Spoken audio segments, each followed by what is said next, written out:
Bonjour les amis et bienvenue pour cette petite vidéo bilan. Alors, bilan, c'est vite dit, de la première partie de l'animé Fairy Tail Final Season. Voilà. Alors, quand je dis première partie, l'animé, avant sa diffusion, avait été annoncé entre 50 et 75 épisodes. Je vais y arriver. Même si c'était plus 50 épisodes qu'autre chose.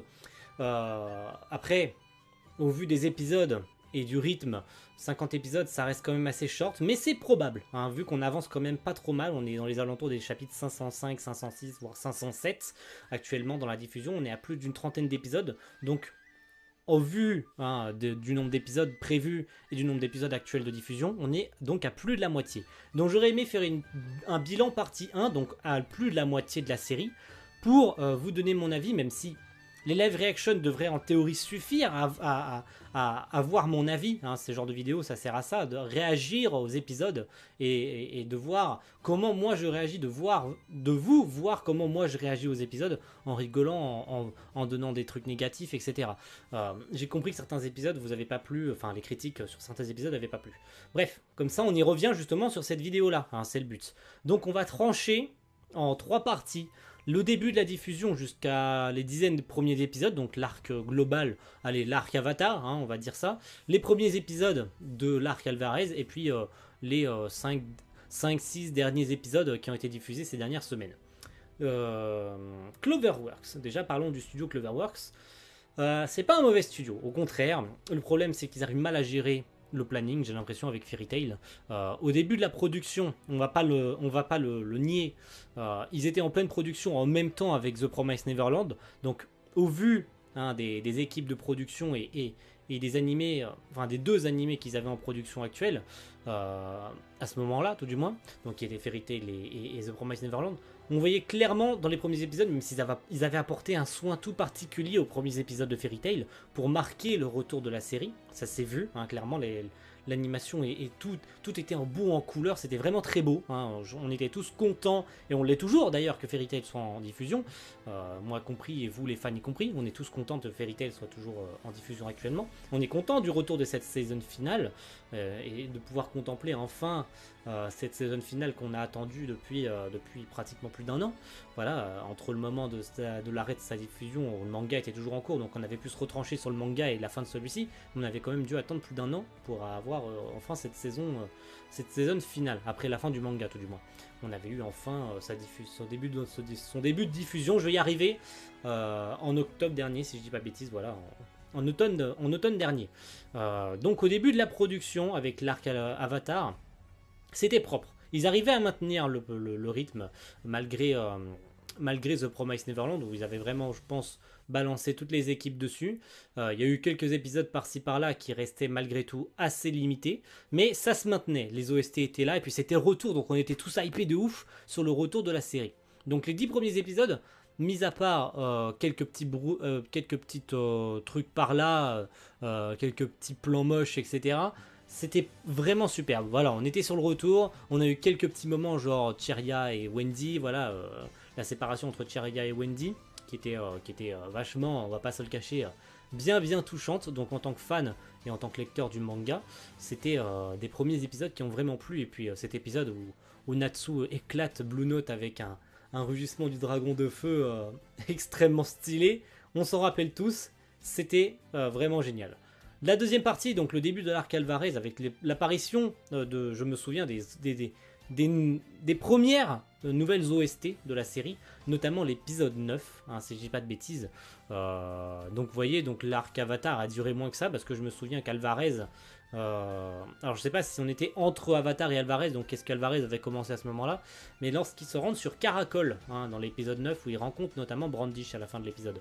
Donc Brandish qu'on avait pu entrevoir à la fin de Dragon Cry, hein, si vous vous souvenez bien, on avait entrevu Invel et Brandish et bien sûr notre cher et tendre Zelef, hein, avec notamment la première apparition de la forme humaine d'Acnologia, hein, qu'on reverra plus tard dans la série, hein, qu'on a vu tout du moins et qu'on reverra encore jusqu'à la fin du manga, car si vous ne l'avez pas compris, Acnologia est quand même le boss final. Voilà, donc l'épisode 9 avec l'apparition des premières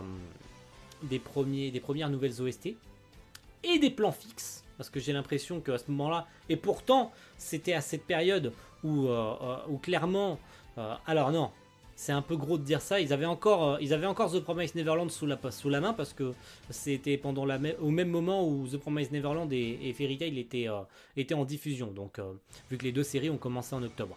Donc, c'est un peu gros de dire non, ils n'avaient pas encore The Promised Neverland était fini. C'est faux. Mais on avait eu l'apparition des premiers plans fixes, mais c'était compensé par les OST, donc j'avais pas critiqué plus que ça. Et puis je me sais plus si à cette période j'avais déjà commencé les épisodes ou pas. Il me semble pas. Il me semble que j'avais commencé un peu plus tard, avec l'épisode 251 non 257, 256, je sais plus j'avais commencé quand, ou 254. Voilà, c'était pendant le début de la guerre où Alvarez attaquait Magnolia. Voilà, donc ces épisodes-là, hein, parlons-en, parce qu'on va pas non plus parler épisode par épisode, on pourrait y passer 3 heures.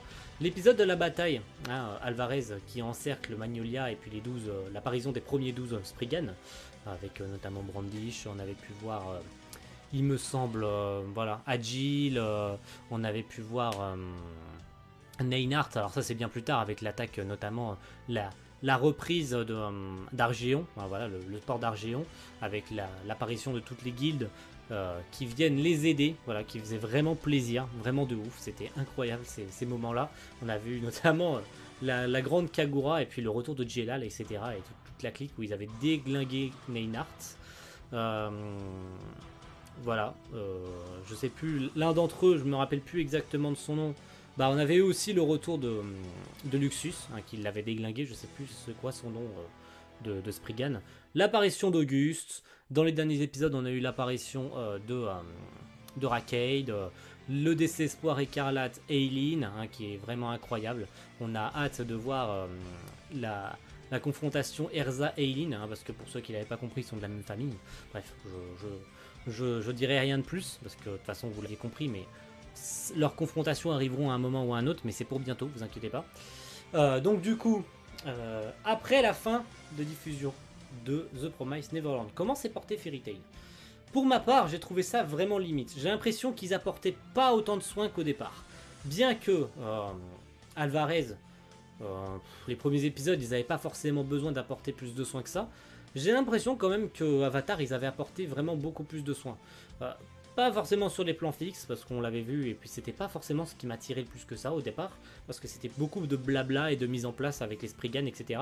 Notamment Brandish qui était prisonnier de Fairy Tail, la discussion avec Lucy, la mise en place de la relation entre les deux, qui se feront plus tard, même si on l'a revu qu'un seul chapitre actuellement dans Fairy Tail, la quête de 100 ans. Etc. Donc l'apparition des Spriggan, le fameux combat qui a permis enfin de voir un petit peu de Sakuga dans l'épisode 297 ou 298, si je dis pas de bêtises, avec Natsu vs Zelef, où on apprend notamment que Natsu est le frère de Zelef, hein, que tout du moins Zelef apprend à Natsu que ce dernier est Ienedi et qu'il est son frère, hein, qu'il est son grand frère. Donc on apprend notamment le passé de Zelef, ce qui s'est passé il y a 400 ans, qu'est-ce qu'il a fait, hein, qu'est-ce qui s'est passé, même si on a appris seulement dans l'épisode 311 et l'apparition enfin des parents de Ragnhild, qu'est-ce qui s'était passé et comment les parents s'étaient fait tuer, etc. Qu'est-ce qui s'était passé et comment ils étaient tous morts, hein, qu'un dragon avait attaqué leur village et qu'ils étaient tous tués. Voilà. On va revenir sur les points importants, notamment l'épisode 307. Voilà, l'épisode 307, vous vous en rappelez. Je n'ai pas aimé cet épisode, pour la simple et bonne raison que... et je rappelle, l'épisode 307, c'est la mort de Jubia, hein, la pseudo-mort de Jubia, donc chapitre, adaptation du chapitre 499 et 500. Donc la pseudo-mort de Jubia et les infâmes flashbacks pendant 4 minutes. Donc ça a été une torture psychologique de cet épisode, parce que pour la simple et bonne raison que on va pas se le cacher, 4 minutes de flashback, c'est beaucoup trop pour une scène comme ça. Les flashbacks, clairement, ils en avaient rien à foutre. Ouais, ils ont choisi des flashbacks au hasard. Voilà. Il y a eu du bon, hein, il y a eu du bon, parce que cette scène, même si l'OST arrivait trop tard, il y a eu de la bonne volonté, mais 4 minutes de flashback, beaucoup trop long. Voilà, je l'avais déjà dit de toute façon pendant l'épisode, donc je fais que me répéter. 308, vous savez ce que j'en pense, hein, les critiques ont afflué de ouf parce que je n'avais pas eu envie de regarder cet épisode. Alors, je vais m'expliquer par rapport à l'épisode 308 pourquoi est-ce qu'il y a eu autant de critiques. Déjà, j'avais pas envie de regarder l'épisode. J'étais fatigué ce jour-là, mais vraiment fatigué. Je pense très honnêtement, et je vous le dis, hein, de toute façon, je peux pas le nier, je ne le nie absolument pas.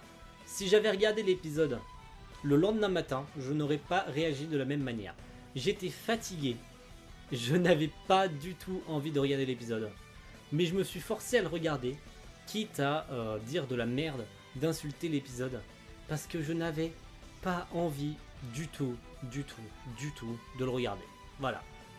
C'est peut-être un petit peu gros de ma part de l'avoir regardé, d'avoir autant insulté. Alors même si l'une des critiques, je la pensais clairement depuis les trailers, c'était les flammes de Ienedi, le fait qu'elles soient rouges et pas noires. Voilà. Alors certains vont me rappeler, oui, les flammes de haine n'étaient pas noires dans le manga. Alors si, hein, clairement si, regardez les dessins. C'est pas parce que Mashima a assombri ses dessins et qu'ils sont noirs que les flammes sont noires. Si, hein, clairement. Hein. C'est fait exprès. Hein. Je pense que s'il a dessiné les flammes en noir, c'est qu'elles étaient noires. L'histoire du halo de feu, je pense que dans le manga c'était le cas. Mais je me rappelais plus exactement s'il était recouvert d'un halo de feu ou pas. C'est pour ça que dans l'épisode, j'ai trouvé ça un petit peu gros. C'est l'épisode 309. C'est le meilleur épisode de la série actuellement. On s'en rappelle tous, la mort de Makarov. Voilà. La mort de Makarov, toujours aussi touchante. Voilà. Que dire de plus? Cet épisode, il y a eu ce qu'il fallait en mise en scène. La mort de Makarov, les OST ont été choisis parmi 2009, parmi 2014. C'était vraiment parfait. Puis le combat Natsu vs Grey, pas un seul plan fixe. Vous voyez que, et c'est d'ailleurs ce que je pensais depuis le départ, et ce que beaucoup pensaient depuis le départ, c'est qu'ils mettent uniquement du budget, enfin du budget, vous m'avez compris, c'est pas une histoire de budget, c'est une histoire de volonté, une histoire d'animateur sur le coup, uniquement dans les épisodes qui en valent le coup pour eux, hein, tout du moins pour eux, pas forcément pour les fans, pour eux, hein, lors des combats importants.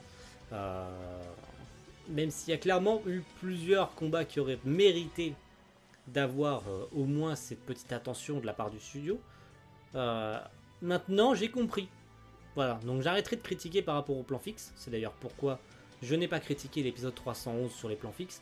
Même si je n'ai pas compris pourquoi l'épisode 311 a fait un gros flop sa mère. On n'a même pas atteint les 100 vues, alors que l'épisode 310, il a fait 600. Vous pouvez m'expliquer pourquoi d'un épisode à un autre on a fait un flop complet?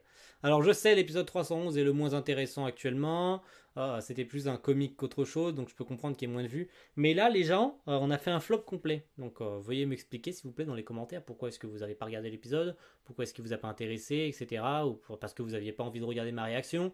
Je peux le comprendre, voilà. Parce qu'on a quand même chuté de 2 abonnés. Hein, on était à 161, on est repassé à 159. Bref, je suis pas là pour transgiverser. Donc, le bilan est que c'est assez mitigé, hein, cette production. J'ai l'impression que le studio en fait un peu qu'à sa tête. C'est-à-dire qu'ils mettent de la volonté là où ils ont envie d'en mettre. C'est comme One Punch Man. C'est exactement pareil que One Punch Man. One Punch Man, ils mettent uniquement de la volonté et des animateurs quand ça leur chante et quand ils le veulent. Donc le problème, c'est qu'aujourd'hui, j'arrête de critiquer l'animation et les plans fixes. Je me concentre uniquement sur l'histoire. Donc, vous verrez plus de critiques du genre « Oh, il y a des plans fixes. Oh, c'est moche. Oh, regarde tel ou tel plan, les personnages, ils ressemblent à rien. » Non, c'est fini ça. C'est fini. D'accord? Voilà, comme ça, vous mettrez plus de pouces rouges pour rien. Alors si, vous mettrez des pouces rouges parce que vous n'avez pas aimé ma réaction tout court. Ça, je peux le comprendre. Il y en a toujours d'ailleurs. Même si avant, je critiquais pas forcément les plans fixes. Mais je peux comprendre que ma réaction excessive sur l'épisode 308 vous ait pas plu. Bien que l'épisode 309 ait quand même fait 1400 vues, c'est quand même énorme, donc un grand merci. Mais ne fuyez pas s'il vous plaît, parce que les épisodes les plus importants ils arrivent là, bientôt. Donc ne fuyez pas, restez sur la chaîne quand même s'il vous plaît.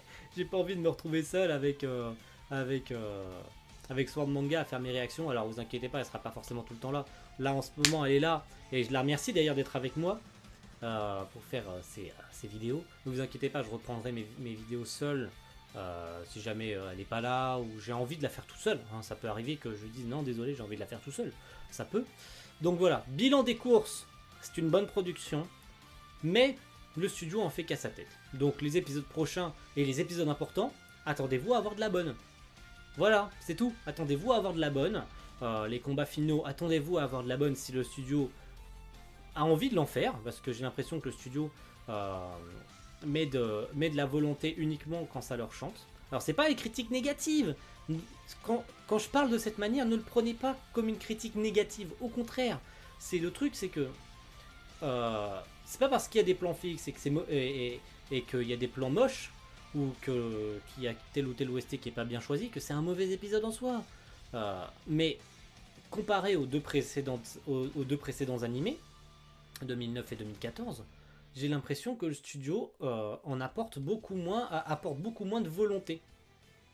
Alors, est-ce que c'est ce que disait Magic Die, d'ailleurs, si tu passes par là, voilà, si tu vois cette vidéo, est-ce que c'est ce que tu disais, ou est-ce qu'elle disait plutôt, comme quoi c'est vraiment, ils ont fait une adaptation pour faire une adaptation, du coup, ils font ça uniquement pour les fans, mais genre, ils y apportent aucun soin.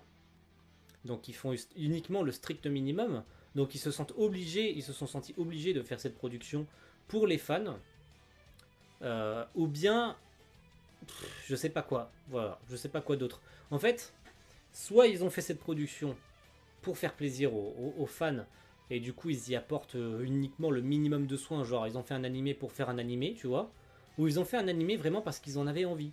Voilà, genre le studio a vraiment arraché cette production parce qu'il la voulait et parce qu'ils voulaient vraiment produire et faire plaisir et eux se faire plaisir en produisant une grande série qui est Fairy Tail. Enfin, grande série, vous m'avez compris, n'est-ce pas? Voilà. N'hésitez pas à me dire ce que vous pensez des épisodes, du moins du début de la production, donc en octobre dernier jusqu'à maintenant. Est-ce qu'il y a pour vous eu des bonnes choses, des mauvaises choses? Qu'est-ce qui vous a plu, déplu? Est-ce que vous avez eu des améliorations depuis le début? Est-ce que vous avez entrevu des améliorations, que ce soit au niveau de l'animation, au niveau des musiques, au niveau de la mise en scène? Parce qu'il y a quand même la mise en scène qui est importante. Donc le choix des plans, le choix des musiques, le choix de mettre tel ou tel truc. Vous m'avez compris, hein, vu que je ne suis pas non plus dans le métier, donc il y a plein de trucs que je connais pas. Voilà. Merci à tous d'avoir regardé cette vidéo. Vous voyez, c'était de la grosse merde cette vidéo, je le sais. Merci à tous, on se retrouve pour une prochaine, c'était Soresan. Et à la prochaine. Ciao, bye.